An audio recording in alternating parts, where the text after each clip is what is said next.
writer sits alone at a computer, fingers poised, ready to type the end after months, if not years of effort. And so, a novel is born.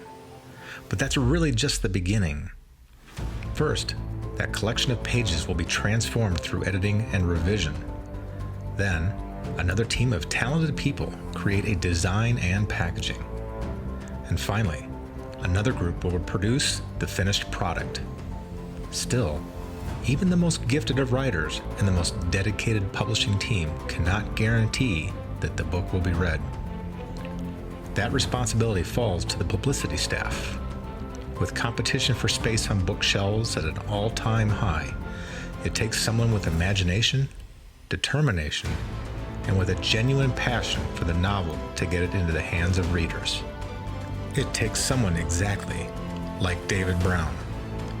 Join the Crew Reviews as we unbox the Deputy Director of Publicity for Atria Publishing. This is David Brown, and you should be watching the Crew Reviews.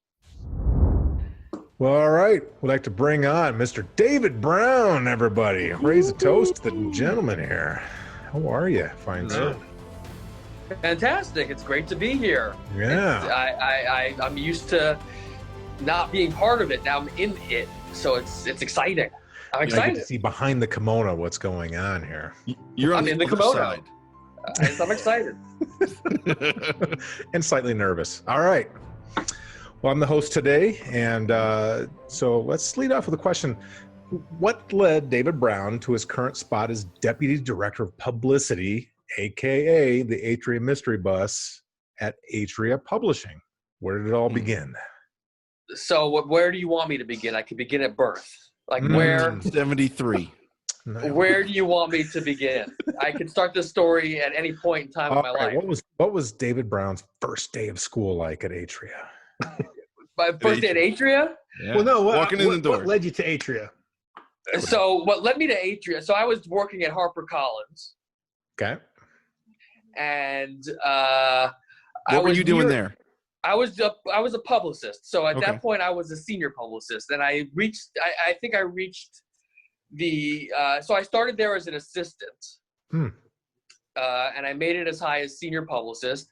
And I think I was really at the point of where I reached my limit there, where the people that I was working for, it's very hard to start somewhere as a little boy as an assistant, and then get to a certain point and have people stop seeing you as that little boy assistant. Yeah. It reminded me of I would be out of college for like 5 years, and I would see some of my parents' friends or even like relatives that I don't see often, and they would ask me how school was.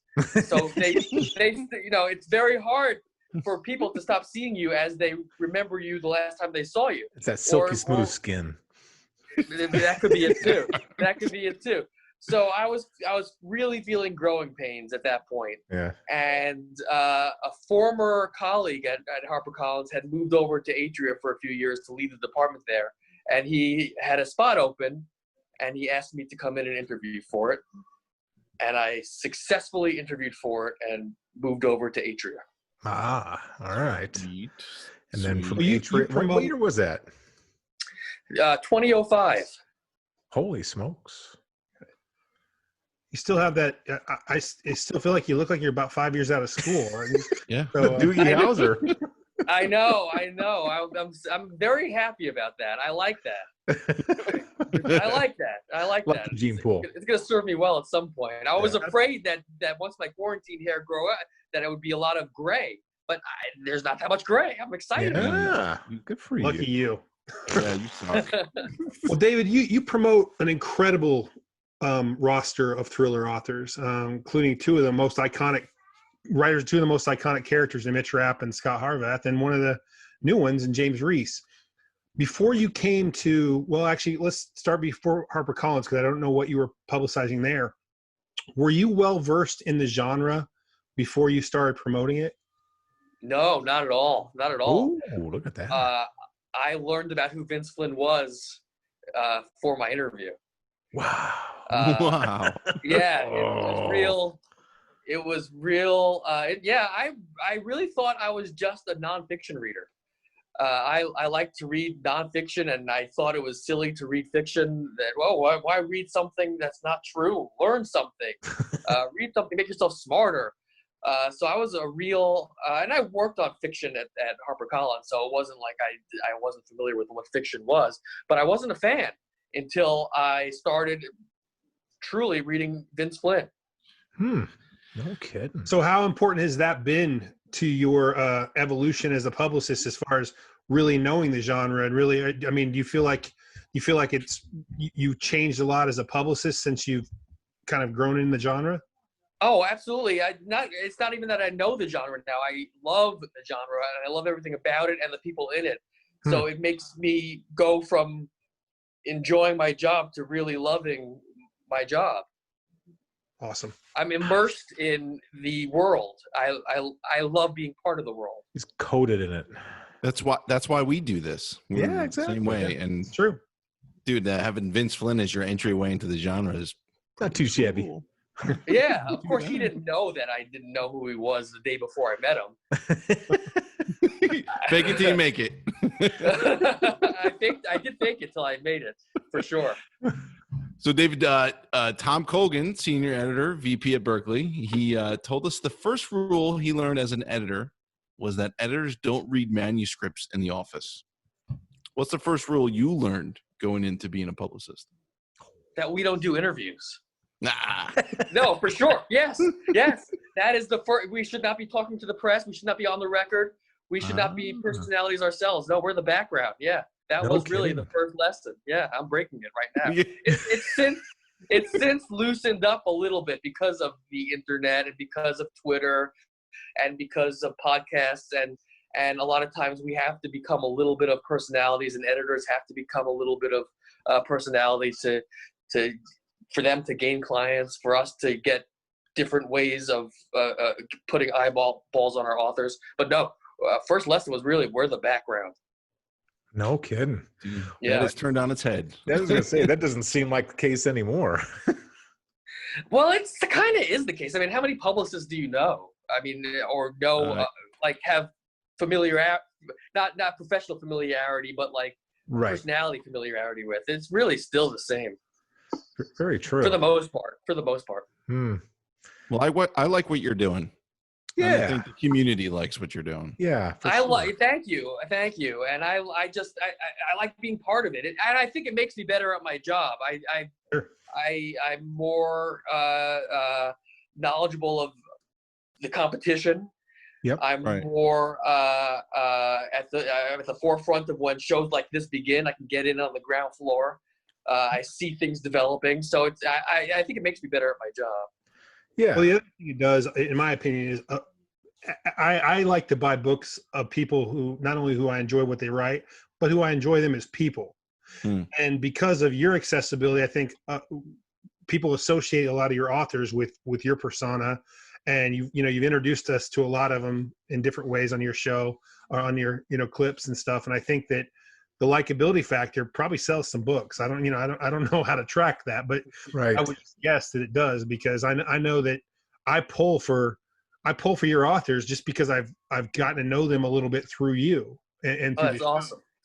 So yeah, and you understand the medium a little bit better too when you have a little fringe taste of it. So I think you know how to put your authors in the right spots too, probably a little bit better.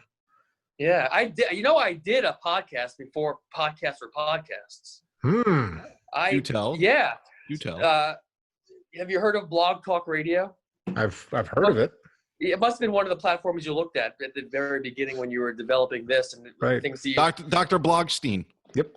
Very good. Yes. Dr. Blogstein was the name of. That's my Twitter. That's my personal Twitter address, and it stems from. That's why I started Twitter to promote Dr. Blockstein's Radio Happy Hour, which was internet radio. It was a podcast before a podcast.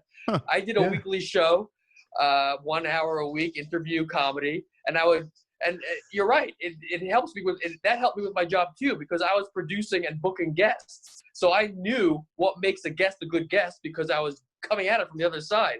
So I helped my authors become good guests, or at least I think I did. I knew more because I did that. Yeah. Yeah. That's awesome. Where is that show now? That show it's archived on Blog Talk Radio. I used to have them on computer hard drive, and that computer got stolen, so I lost all of the my apartment got broken into. 2010, I think. So all those nice. No, not Is it coming back? Is it going to come back? The computer is not. Oh, the show. No, or the not computer? the The computer is not coming back. Wait, you live in Jersey. That's not coming back. Listen, I know that. That's not coming back. No. Hudson County, right? No, that's not happening. Yes, very good. You know a little bit too much about me. That's scary. Yeah, that's why we have Chris on the show. He's our New Jersey people know everything about each other. Yeah, somehow. if you're from Jersey, he knows who you are. Yeah. the thing. When a debut author makes their first trip to your offices to meet folks, what's your recommendation on what sorts of questions should that new author be asking your team and other departments?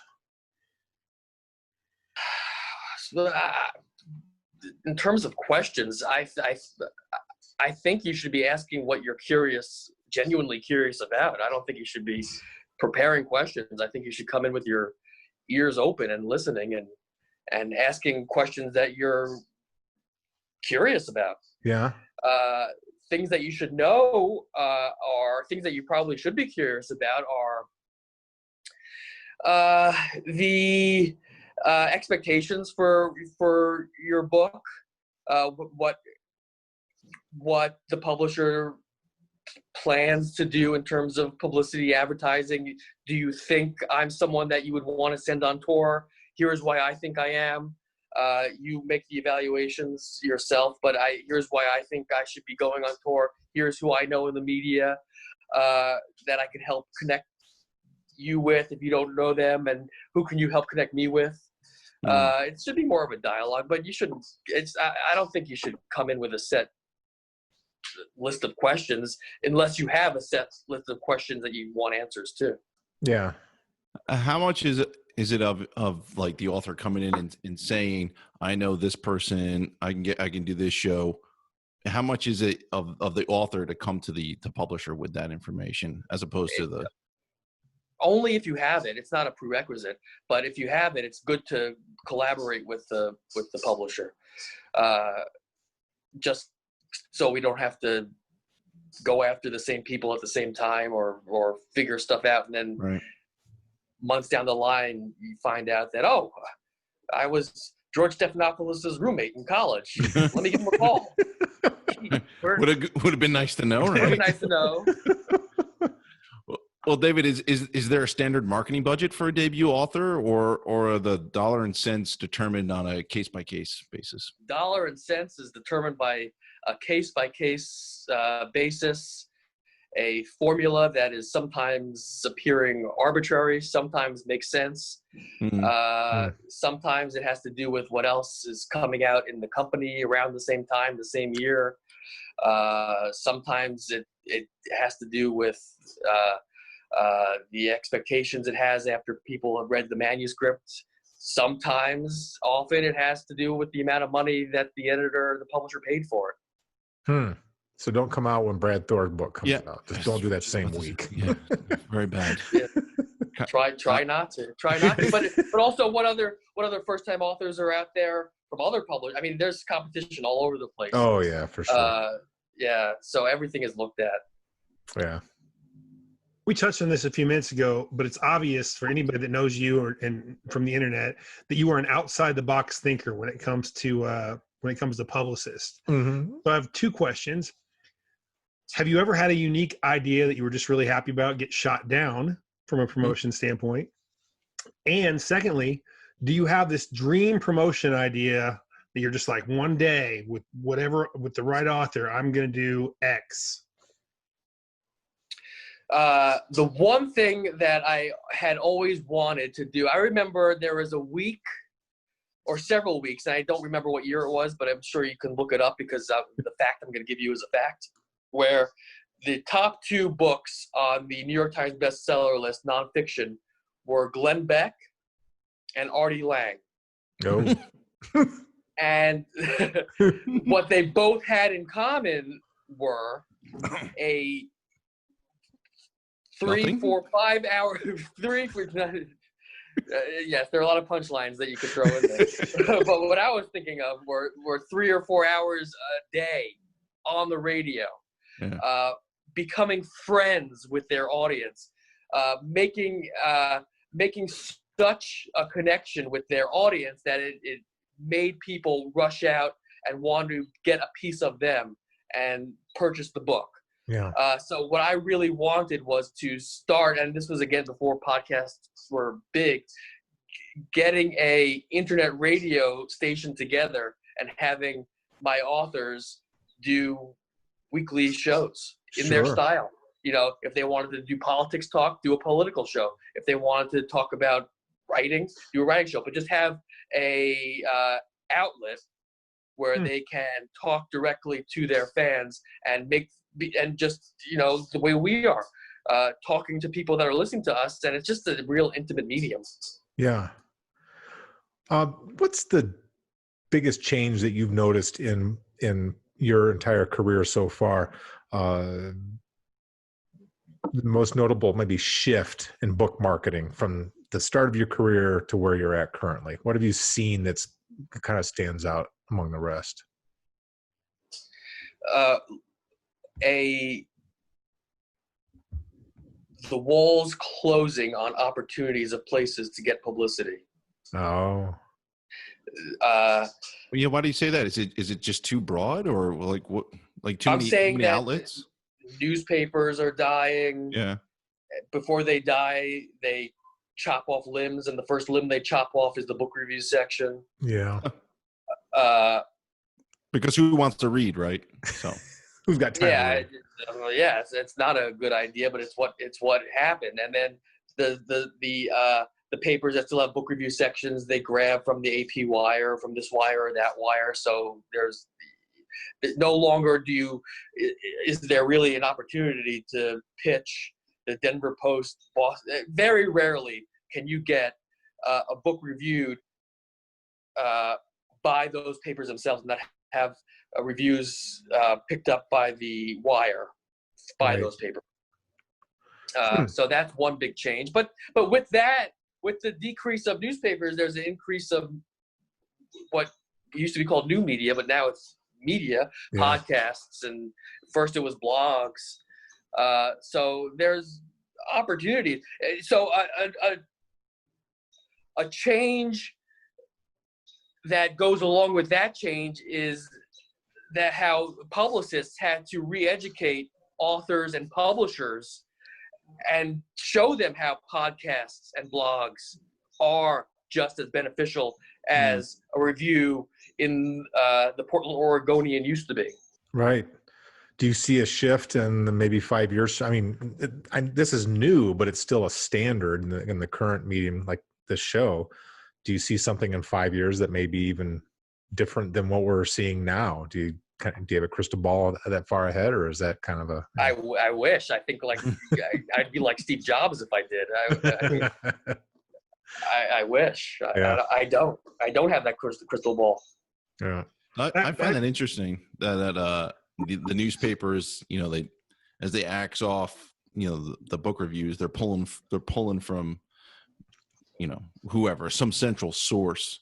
So like the Star Ledger isn't going to be doing stuff. And so how many book reviews could you get into, you know, one individual newspaper? It's disheartening, but at the same time, you know, you have the crew reviews, you have other podcasts, you have other book reviewers be able to do, you know, Ryan and the other Real Books Spry. You have other outlets. So like I said, part of it is just us as publicists educating our bosses and showing them that doing this is just as big as doing as what a newspaper that review that doesn't exist for us anymore is not available to us. It used to be.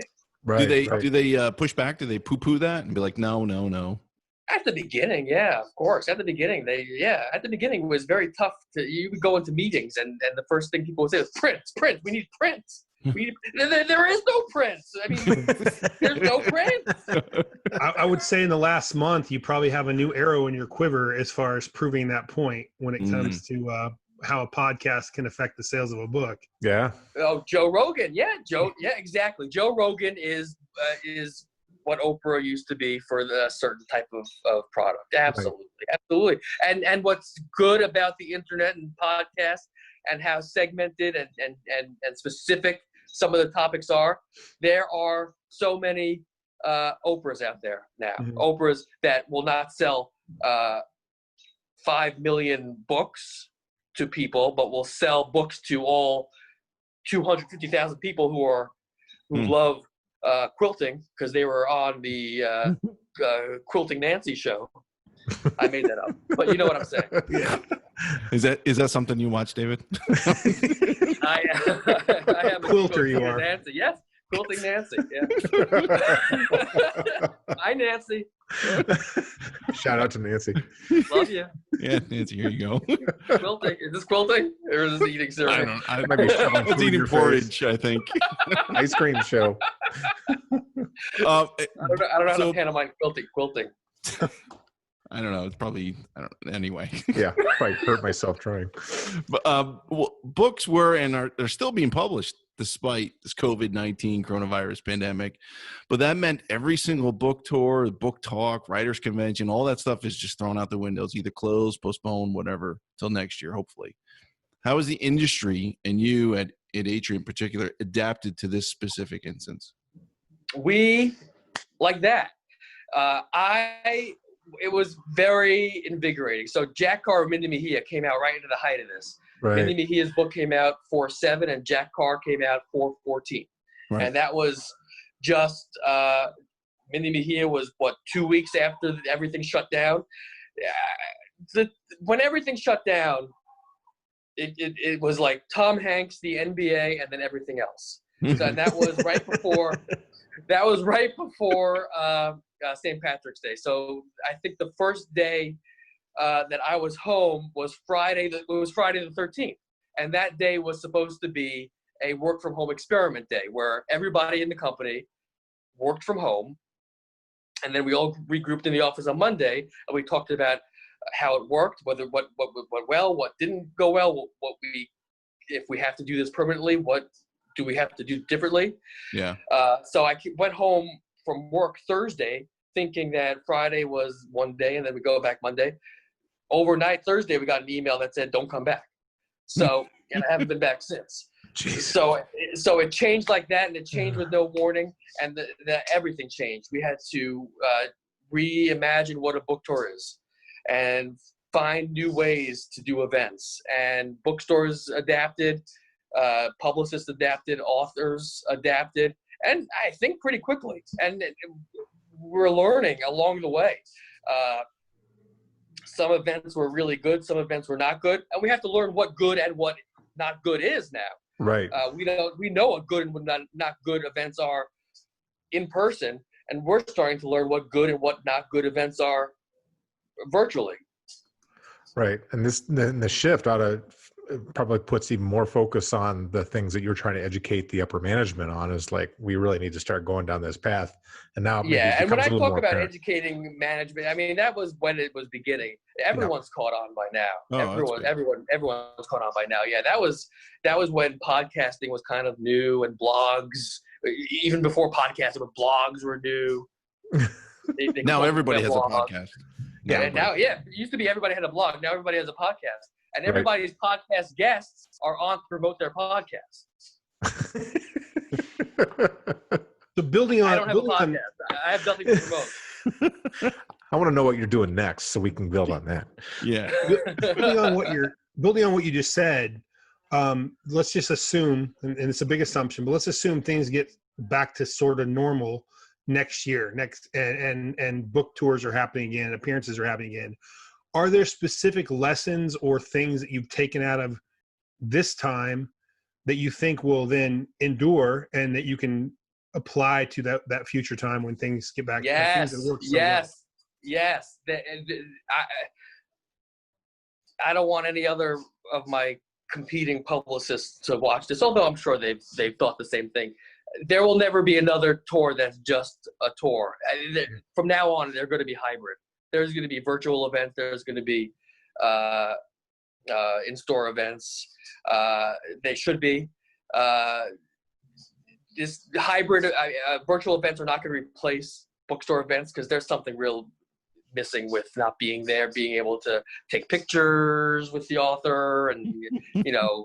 Chatting and the person to person. And hopefully things will come back where you can actually shake hands or at least elbow bump. Yeah. But air high five, air five, whatever the safe, whatever the safe new handshake is going to be. Maybe that. Okay. All right. We're gonna try to make that. Dude, if that becomes something, you saw it here first, folks. Yeah. But the tours are going to be hybrid, and there are a couple of things that I've learned so far that I am going to bring into the new world, the new old world, or whatever the new old hybrid world is going to be.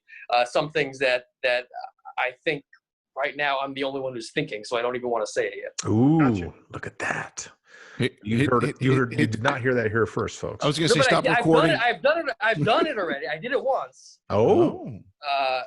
But I don't want to say what I did, why I did it, when I did it, because that is what I think is the special sauce. I was going to say the secret sauce, right? Ultimate tease. That is the secret, yes, that is the secret sauce that I'm going to bring to the new old hybrid world that comes after this. There'll be copycats. We're just gonna do a film festival for every author. Yeah, we're just exactly. I didn't take any time at all, did it? You're innovating too. That film festival happened while we were locked down. Yeah. We filmed it before, but it was timely, so it kind of made it. Yeah. Fun doing that. This is a time to innovate. That's why I was kind of excited by this. I mean, the bad stuff aside, obviously, right? But it's just an exciting time to innovate, try new things, see what works. Right. Yeah, a little less risk, so that's good. Yeah, and people are open to trying new things because the old playbook had to be thrown out real fast. Yep. Right. Perfect said. What for the people who are watching this, who maybe the younger audience and are considering going into publishing and being a publicist, what's the typical education of the folks that you're hiring for those types of entry roles these days? Anything specific? Nothing specific. I don't think. I mean, I think in terms of education, when I've been hiring people, I've seen people with college degrees, and the majors have varied from English to communications. I've yet to interview someone without a college degree, but I think that is something that is, I don't know if I'm making some kind of sociological or political statement here, but I think a college degree may be losing a little bit of its luster, and may not, with the right experience, maybe it's not necessary in all cases. Sure. Yeah, I think there's a lot of truth to that, actually. Well, you think about 90%, I wouldn't say 90%, but a large proportion of Hollywood, which is all promotions in one shape or another, a lot of those people, rare is the college degree out there. Now, some of the directors have the filmmaking degrees, but not all of them, so I think there's a lot of truth to what you're saying. Right. Yeah. And I think, and college is good for other things. College is also good for maturity, living on your own, learning how to do that. Sure. I mean, there's a lot more, there are a lot more benefits to college than just the education, which may be on the lower rung of the benefits. Yeah. I'm speaking on a podcast and I'm speaking off the top of my head. I haven't given this a large amount of thought or study, so I could be saying ridiculous things. But David, you fit right in then. This is the whole show. You're perfect. It's gonna sound like a joke, but LeBron James. Yeah. Right. High school kid. He's done pretty good for himself because he had the skills to make it on the next level. Yeah. I think it's possible that someone in high school could have the skills to make it as a professional in publishing, given the right skill set, the right job that they're going to be offered. It's possible. It's not impossible.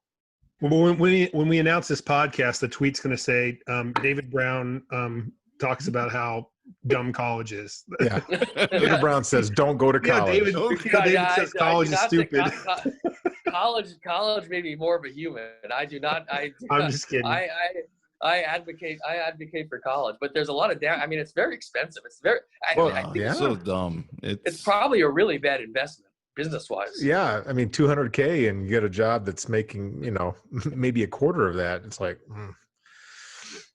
what's one of the first things that you recommend of the people that you hire in your department to prepare for their jobs? What do you give them any specific tasks do you think will help them out initially? New people to the department? Yeah. To help them out? Yeah, sure. Well, really reading the book, and I say this, reading the book upside down, reading it sideways, not literally, but finding every angle that can be found within those pages, and every segment of audience that could be interested in it and why they're interested in it, because we can talk to different people different ways and produce the same campaign and promote the same book several different ways. We did 2 different press releases for Deep State. Yeah. We did one that highlighted the political intrigue, and we did one that highlighted the kick-ass female character. Right. We did one for places that would be into thrillers like the Brad Thor, the Vince Flynn's, and the other one was for people that we wanted to reach that would be fans of things like what was that show on Scandal? Because it had elements of both the thriller and the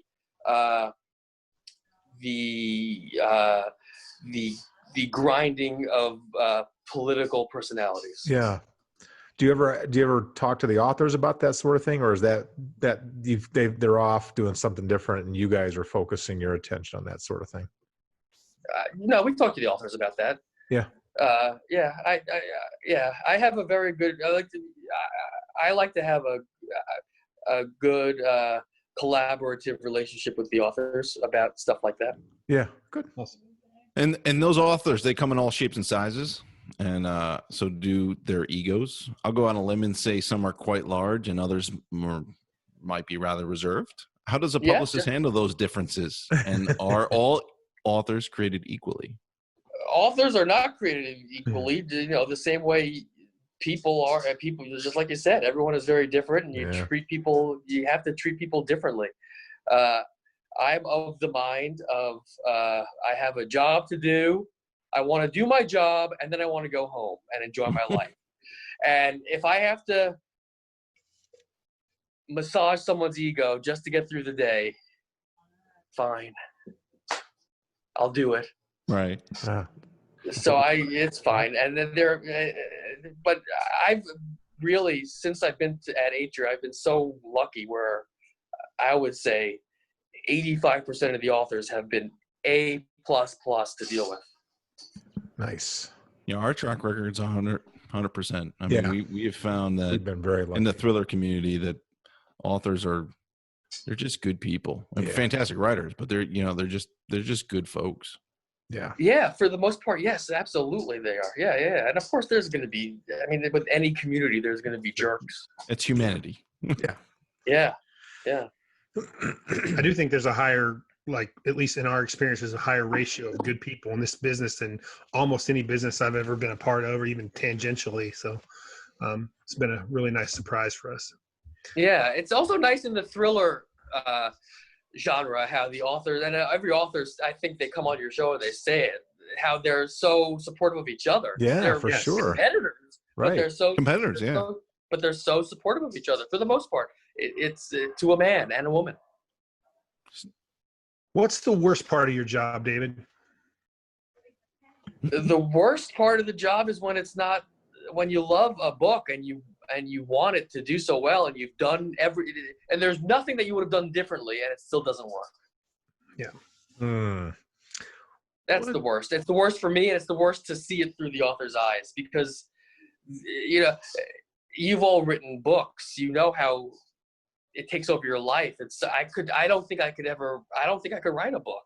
It's not easy. Everyone thinks they can do it. The same, everyone thinks they can play baseball, but no one, you can't, not everyone's going to be a major leaguer. Some people are going to be left on the softball field playing corporate softball like me. Wait, does Atria have a softball team? Yeah. Yeah, Simon & Schuster. Yes, we do. Simon & Schuster. And who do you guys play against? You play against like the other publishers? Yeah, we play Dell. We play Oxford University Press. They're good. What other? Wiley. They're not that good. Wait, and what position is David Brown? I play wherever I'm needed. I'm the reluctant manager of the team, and so you're like Pete Rose, like the utility guy as well. Yeah. Yeah. So I go where, if someone can't make it, I'm competent everywhere, but good nowhere. But at least I know how to play every position. So I just go where I'm needed. Still valuable. Yeah. If there was one thing that you would change in the publicist side of book selling, what would it be and why? Salary.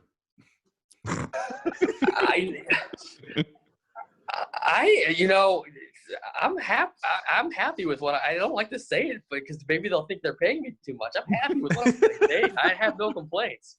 I really don't have any complaints. I hope they don't think that they're paying me too much when they hear me say that, but I'm satisfied. Is there anything that no, there's nothing I would change about the publicist job. There's something I would change about the media and who we deal with. Do tell. What would Come that on. be? What is it? I would like, and I'm talking about mostly print media, magazines, newspapers. I would love for them to be more eager to review commercial books that people read, not books that people pretend to read to impress people at cocktail parties, but books that people read, books that you read, books by authors that you cover, that the Real Books By writes about. Yeah. You will never see a Vince Flynn book reviewed in the New York Times. Why do you think there's a reluctance for that? I don't think that they see it as art. I think they see it as commercial, and I don't think that they see it. So it's not highbrow? I don't think it's high. Yeah, I don't think they see it as highbrow. Or they just want to perpetuate. worthy of grand critique, and maybe it's not worthy of grand critique. Maybe it shouldn't be critiqued. So maybe they're right. Maybe they're right. Maybe it is not. Maybe it is just entertaining enough that it doesn't need to be critiqued. They might be right. I just wish that there were more places that covered it. Yeah. I'll say it that way. If they're right, they're right. Because maybe they're right. Yeah. If they're right for the wrong reasons, though. Possibly. But so instead of faulting them for what they choose, I just wish there were more venues that covered these types of books, because they're on the top of bestseller lists for a reason. People read them. So I was going to say it's a huge market. I mean, they sell tons of books. So I would imagine if places covered it, people who read those books would then go to those places to read about the books that they like. Yep. The same battles fought in the film industry with the Oscars and the quote important movies versus the ones that are the popcorn movies. But you can make a popcorn movie that's a masterpiece, and it happens, and I think in entertainment in general, I think publishing and the film industry are real similar in that regard. Yeah. You're right. You do hate to see a book that stays on the New York Times bestseller list for 7 years, and you're like, why?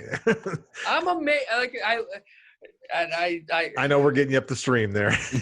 well, there. In general terms, Crawdads, which I didn't read, but I know is a great book, and there's nothing.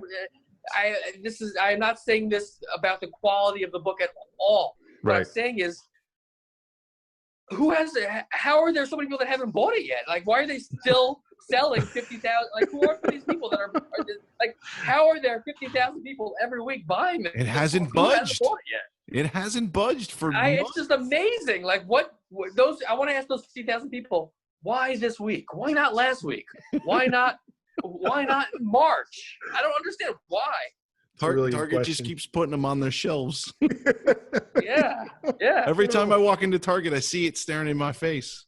Like, yeah, it's just amazing. And then part of what I say is jealousy. I wish one of my books were selling 50,000 a week, and I could say, look, I did that. It's just amazing. It's amazing. Maybe it's the titles.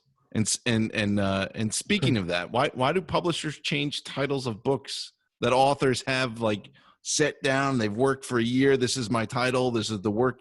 This is what I love. And then the publisher comes in and he goes, it's not. We're calling it The Safe. That's what it is. I don't know. Journalists don't write the headlines. Editors do. I guess editors write the titles also. They know better, or they think they do. I don't know. Do publicists have any say in that, or do you just really have a say, like the covers? Like, how's the cover? We don't have a say in any of that. We don't have a say in any Really? of that. No? Oh, I thought you guys maybe. I thought you did have a say in the cover. You don't have any say in the cover? No. Interesting. You just have to take whatever they give you and sell make it. The best. Yeah. I have no say at all. I thought publicists would have a little bit of input into that. Yeah, no kidding. We get the finished. We get the finished product. Here it is. Go sell it. Do it. Have you ever kicked the door to whoever gave you it and said, "I can't sell this"? Have you ever done that? No, but that seems like a real dramatic moment that I would like to do once. That'd be really cool. Just On make your sure way someone out. films it. Yeah. That should be how you retire. That's your last day at work. Maybe. Or maybe I'll just ask permission. I'll just say, let me do this. It means nothing. I just want to try it out. What is this crap? Make sure you film it. We want a copy of that. Yes. Oh my gosh. Well, raise a toast, gentlemen. He survived the main portion of this show. Ooh, well done. Now we enter into the realm where drinking is highly recommended because it's the lightning round. And as today's host, I'm going to go first. So let me prepare. Here we go, gentlemen. That's not going to help. That's not going to help. Yeah. No buzzer? No buzzer? No. No whammies. Did I stop at a whammy? No whammies. No whammies. I love that show, by the way. Yeah, it's good. All right, number one. Do you take any blood thinners? No. No, I don't. But I'm concerned on a weekly basis for you. All right. Number two. If COVID was an antagonist from any published book that you've ever been aware of or read, who would that character be?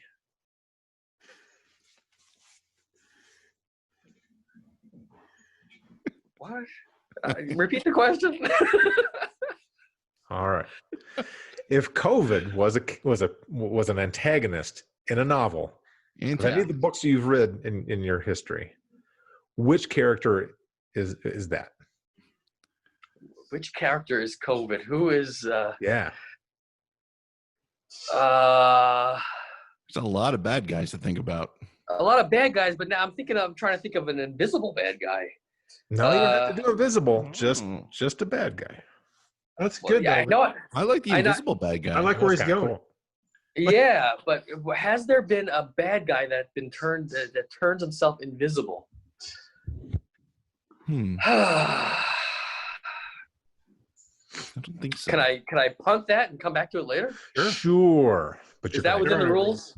I think you There are just no made It up up a as we rule, but go, anyways. good. Yeah. All right. You write a memoir of your career. What's the title? The title is.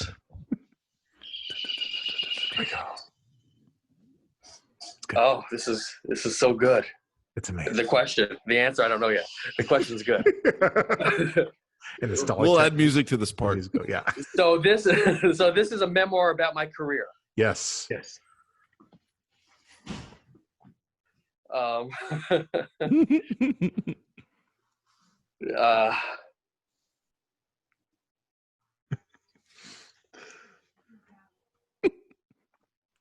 There's no thinking. Just spit it out. I'll edit. Lightning rounds. Yeah. It's supposed to be just spit it out. All right. Just spit it out. What is it? Away from the Body by David Brown. Away from the body. Ah, I get it. That makes sense, because my first question is, if you cut yourself during a live unboxing, who pays the medical bill? That is a great question. I think that my insurance would, but is Simon & Schuster culpable? Right. Or is it a work-related injury?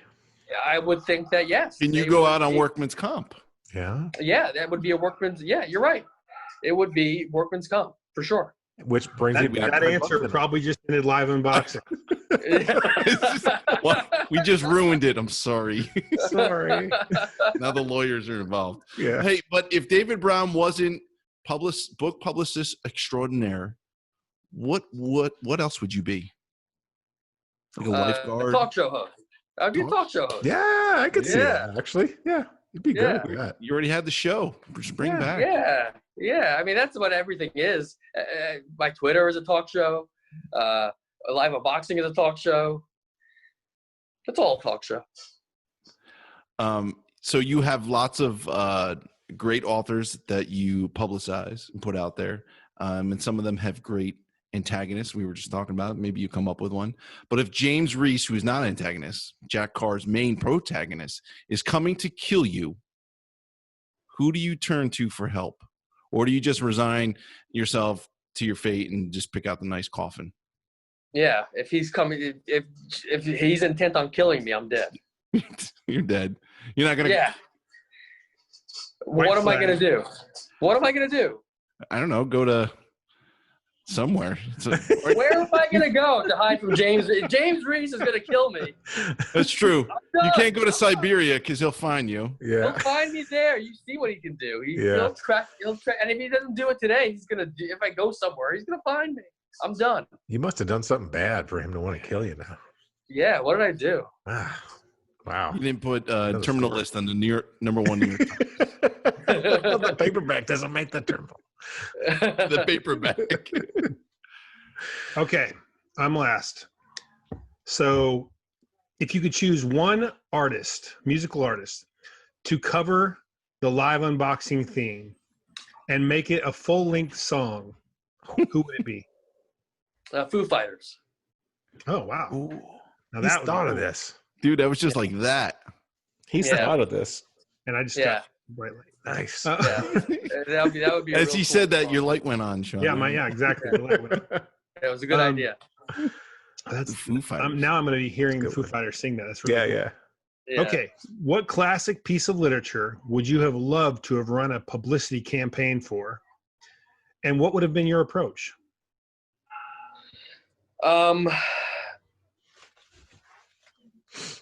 I would like to work on the Odyssey, Okay. Ooh. and I would send Homer on a very long book tour. To ancient Greece. Would you put out Homer's last name? Yes, I will have. I will. Yes, and I would have also invented the last name reveal. Oh, That would have been great. on a live. So we would have had the title reveal, the Right. Odyssey, the cover reveal, and then The last name reveal. Johnson. After his 2000th book signing. Oh.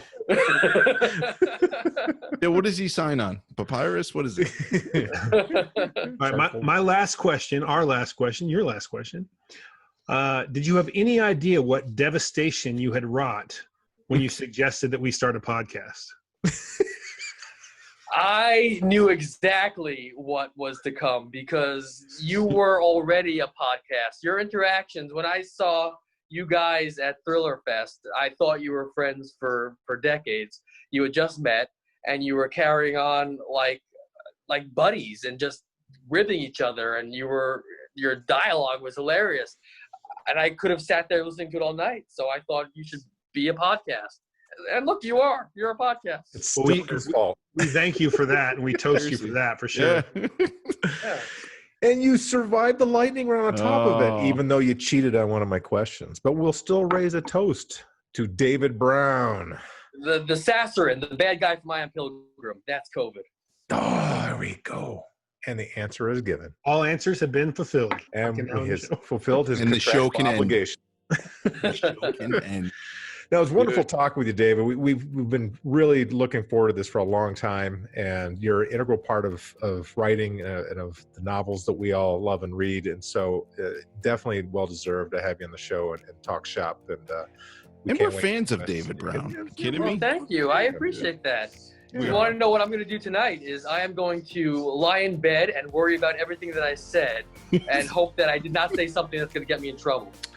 If you think about it, let me know so I can make sure I pump up that part of the audio. You can pull it out and put it as a clip.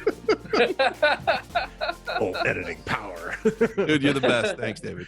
David, you're All right, welcome. Have a good night, and thanks for coming on the show. Thank you for doing it. I'm a big fan. Thanks. Hurry up. Dog walking to do. All right, sounds good. Is that a euphemism? Gotta walk the dog. 3, 2, 1. Yeah. Fantastic interview with the man behind the scenes that makes the sales, that makes this world go around. And catches every show on Monday, and not every show Monday on a show. It's okay because you said Crew Review singular, so Crew Reviews. That's our name of our show is Crew Reviews. We've done 40 of them. Come on. 40. Holy smokes. 4D. Getting old just like the show. Take 2. Can't wait till I turn 40. We'd like to thank Mr. David Brown for coming on the Crew Reviews show today. Thank you, kind sir. We had a wonderful time learning about what publicist and the publishing. I got a head in my head, and my mouth wasn't keeping up. Been there. Jay's hand up. You could do better. Come on. All right, here we go. Have a drink. Energy. Stiff. And We had a great show today with the Crew Reviews and David Brown, publicist extraordinary for Atria. We love learning about what makes the publishing world go around. And catch our show every Monday where we have another new best-selling author to bring to the world. And with that, I would like to bring on the boys. I'm here. Bring your cocktail up to the window. Good. It's legal in some show. states. Fantastic. Nice. Love that guy. Love it. Drink up.